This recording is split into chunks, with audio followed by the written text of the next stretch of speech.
আজকে আপনাদেরকে করে দেখাচ্ছি লাল শাক ভাজি। একেবারে সহজভাবে কিভাবে লাল শাক ভাজি করতে পারবেন সেই রেসিপিটি শেয়ার করছি। এখানে কিছু লাল শাক ভালো মতো বেছে ধুয়ে নিয়েছি। লাল শাকগুলোকে কেটে একটা সাইডে রেখে দিচ্ছি। এদিকে চুলায় একটা প্যান বসিয়ে দিলাম। প্যানের ভিতরে দিয়ে দিচ্ছি 1/2 কাপ পরিমাণে তেল। তেলের ভিতরে দিয়ে দিচ্ছি 1 কাপ পেঁয়াজ কুচি, 5টা কাঁচামরিচ কুচি।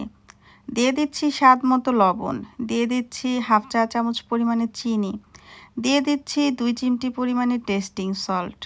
এখন দিয়ে দিচ্ছি কেটে রাখা শাক। এখন শাকটাকে নেড়েচেড়ে ভাজি করব।